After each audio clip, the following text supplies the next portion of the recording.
উচ্ছেদক মুকলিকৈ সমৰ্থন সদৌ গৰিয়ামৰীয়া দেখি জাতীয় পৰিষদৰ।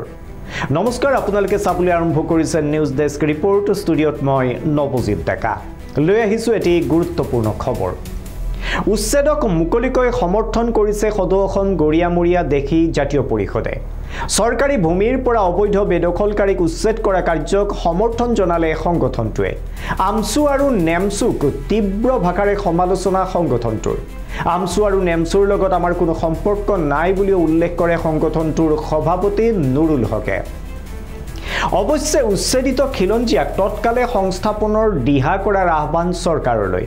বাংলাদেশী মুছলমানসকলে খিলঞ্জীয়া মুছলমানক একাকাৰ কৰিব বিচাৰিছে, যিটো কেতিয়াও গ্ৰহণযোগ্য হ'ব নোৱাৰে। খিলঞ্জীয়া মুছলমানক চেঞ্চাছৰ দ্বাৰা প্ৰকৃত মৰ্যাদা প্ৰদানৰ বাবেও আহ্বান জনাই সংগঠনটোৰ সভাপতিগৰাকীয়ে। আজি হাতীগাঁৱত এক সংবাদমেল যোগে এই কথাখিনি উল্লেখ কৰে সংগঠনটোৰ সভাপতি আৰু বিষয়ববীয়াসকলে। পুনৰবাৰ কৈছোঁ, উচ্ছেদক মুকলিকৈ সমৰ্থন সদৌ গৰিয়ামৰীয়া দেখি জাতীয় পৰিষদৰ। চৰকাৰী ভূমিৰ পৰা অবৈধ বেদখলকাৰীক উচ্ছেদ কৰা কাৰ্যক সমৰ্থন জনালে সংগঠনটোৱে। আমছু আৰু নেমছুক তীব্ৰ ভাষাৰে সমালোচনা। আমছু আৰু নেমছুৰ লগত আমাৰ কোনো সম্পৰ্ক নাই বুলি উল্লেখ সংগঠনটোৰ সভাপতি নুৰুল হকৰ। অৱশ্যে উচ্ছেদিত খিলঞ্জীয়াসকলক তৎকালে সংস্থাপনৰ দিহা কৰাৰ আহ্বান চৰকাৰলৈ। বাংলাদেশী মুছলমানসকলে খিলঞ্জীয়া মুছলমানক একাকাৰ কৰিব বিচাৰিছে, যিটো কেতিয়াও গ্ৰহণযোগ্য হ'ব নোৱাৰে। খিলঞ্জীয়া মুছলমানসকলক চেঞ্চাছৰ দ্বাৰা প্ৰকৃত মৰ্যাদা প্ৰদানৰ বাবেও চৰকাৰলৈ আহ্বান সংগঠনটোৰ। আজি হাতীগাঁৱত এক সংবাদমেল যোগে এই কথা উল্লেখ কৰে সংগঠনটোৰ সভাপতি নুৰুল হকে। যিবিলাক অসমৰ ফৰেষ্ট লেণ্ড আৰু ৰিজাৰ্ভ লেণ্ড আৰু খাছ চৰকাৰী মাটি, সেইবিলাকৰ বেদখলমুক্ত কৰিব লাগে, সেই দাবীটো আমি আগৰ পৰা জনাইছিলোঁ আৰু সেই চৰকাৰে কৰা কাৰ্যক আমি আদৰণি জনাইছোঁ। লগতে এই উচ্ছেদৰ লগত এটা বস্তু দেখা গৈছে, কিছুমান বিষয়বস্তু আহি পৰিছে যে এই গোটেই উচ্ছেদ প্ৰক্ৰিয়াটোক এটা জটিলকৰণ কৰাৰ ব্যৱস্থা কৰা হৈছে বিভিন্ন দিশৰ পৰা। এক হ'ল ৰাজনৈতিকৰণ কৰাৰ প্ৰচেষ্টা চলোৱা হৈছে, সাম্প্ৰদায়িকৰণ কৰাৰ প্ৰচেষ্টা চলোৱা হৈছে, সৰলীকৰণ কৰাৰ প্ৰচেষ্টা চলোৱা হৈছে বিভিন্ন পক্ষৰ পৰা। এই কাৰ্যক আমি বিৰুদ্ধাচৰণ কৰিছোঁ। এনে কাৰ্য বন্ধ হ'ব লাগে। অসমত চৰকাৰী মাটি আৰু ফৰেষ্টৰ মাটি যি জনগোষ্ঠীয়ে যি লোকেই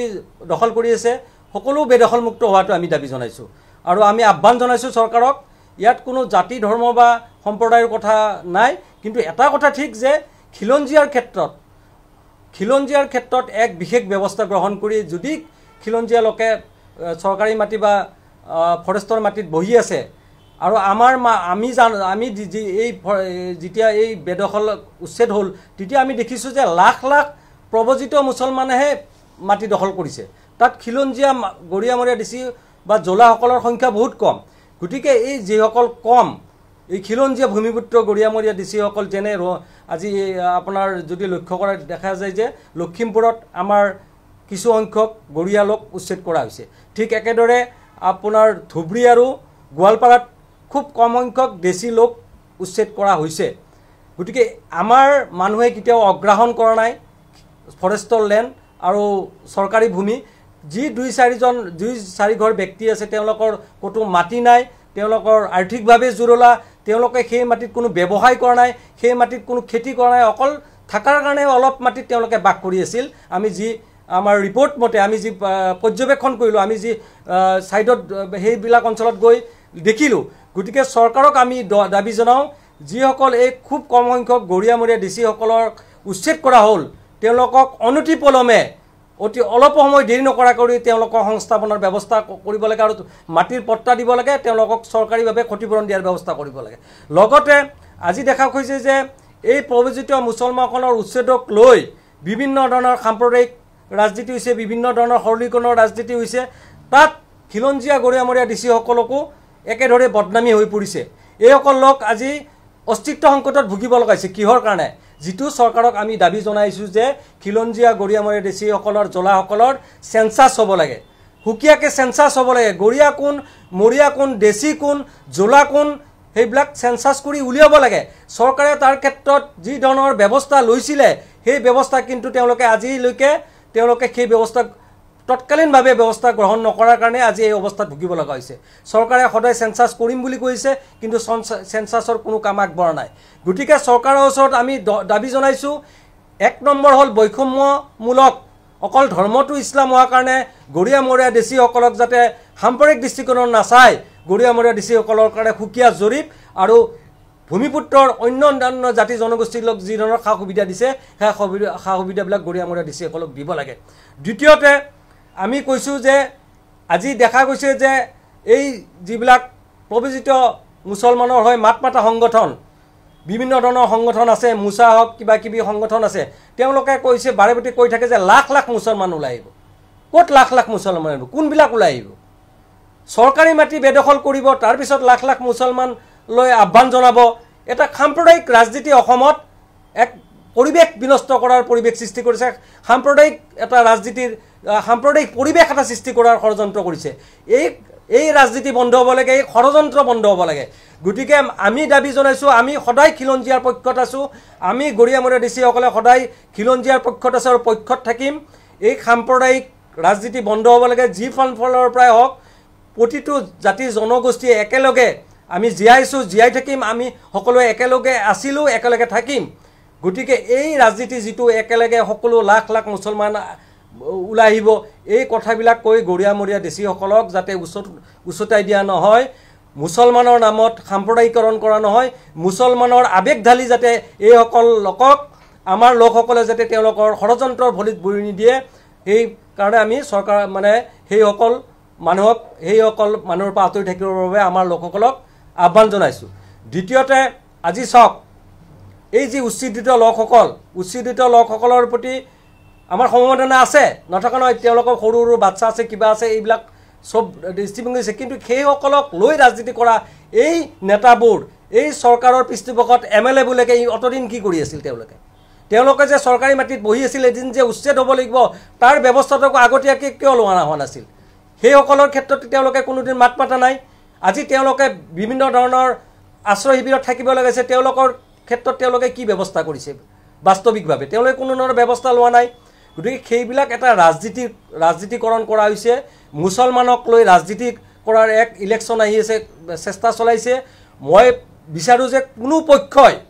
সি চৰকাৰী পক্ষই হওক বা বেচৰকাৰী পক্ষই হওক কোনো ধৰণৰ যাতে এই উচ্ছেদক লৈ ৰাজনীতি নকৰে এই উচ্ছেদ অসমীয়া জাতিৰ স্বাৰ্থত হওক অসমীয়া খিলঞ্জীয়া ভূমিপুত্ৰৰ স্বাৰ্থত হ'ব লাগে তাকে আমি এই চৰকাৰৰ সদৌ অসম গৰিয়ামৰীয়া ডিচি জাতীয় পৰিষদৰ পৰা দাবী জনাইছোঁ আৰু সকলো খিলঞ্জীয়া জাতি জনগোষ্ঠীক আমি এই মঞ্চৰ পৰা আহ্বান জনাইছোঁ যে আমি সদায় খিলঞ্জীয়াৰ পক্ষত আছোঁ পক্ষত থাকিম আৰু আমি যি ধৰণৰ অন্যান্য খিলঞ্জীয়াৰ যি ধৰণৰ সা সুবিধা পাব লাগে সেই সা সুবিধাবিলাক আমি পাব লাগিব তাকো চৰকাৰৰ ওচৰত আমি দাবী জনাইছোঁ আৰু অতি শীঘ্ৰেই আমাক সেন্সাস কৰি আমাক OBC ষ্টেটাছ দিয়াৰ কাৰণে বিশেষকৈ দেশী আৰু গৰিয়াসকলক দাবী জনাইছোঁ এইটোৱেই সাম্প্ৰদায়িকৰণ ৰাজনীতি সেই ৰাজনীতিটো আমি মানে সদায় আমি দাবী জনাইছোঁ এই ৰাজনীতি বন্ধ হ'ব লাগে লাখ লাখ মুছলমান ওলাই আহিব লাগিব 1,40,00,000 মুছলমান ওলাই আহিব আমাকো সেই শাৰীত ধৰা হৈছে একজেক্টলি আজি আমাৰ মানুহ উচ্চতাবলৈ চেষ্টা কৰিছে কিন্তু আমাৰ মানুহে আমাৰ লগত আছে গৰিয়ামৰীয়া দেশীসকলৰ লগত আছে আজি সেইসকল গৰিয়ামৰীয়া দেশীসকল ওলাই যোৱা নাই গৰিয়ামৰীয়া দেশীসকলে লাখ লাখ মাটি বেদখল কৰা নাই কিন্তু এইসকল লোকক চৰকাৰৰ দায়িত্ব আছে যে এই গৰিয়ামৰীয়া দেশীসকলক চিনাক্তকৰণ কৰি তেওঁলোকৰ ক্ষেত্ৰত ভূমিপুত্ৰৰ যিটো জনগোষ্ঠীয় মৰ্যাদা সেই মৰ্যাদা প্ৰদান কৰাৰ কাৰণে চৰকাৰক দাবী জনাইছোঁ এই ব্যৱস্থাটো নকৰাৰ কাৰণে আজি এইসকল লোকে উচতাবলৈ সুবিধা পাইছে নেমচু আৰু আমচু আমাৰ লগত কোনো সম্পৰ্ক নাই এই সংগঠনবিলাকে অকল ৰাজনীতি কৰাৰ কাৰণে চিঞৰ বাখৰ কৰে আজি যাওক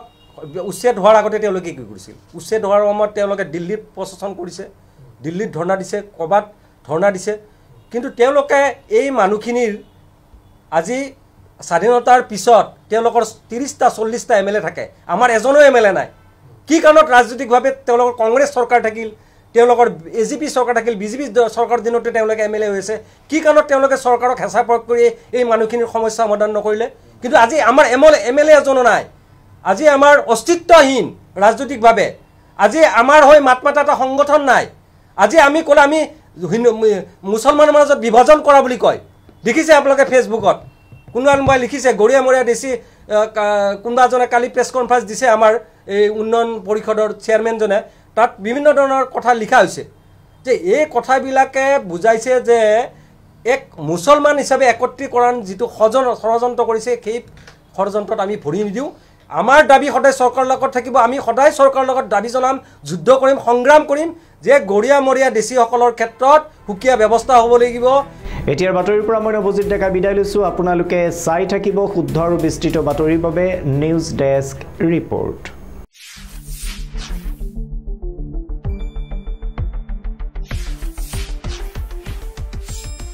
শুদ্ধ আৰু বিস্তৃত বাতৰিৰ বাবে চাই থাকক নিউজ ডেস্ক ৰিপৰ্ট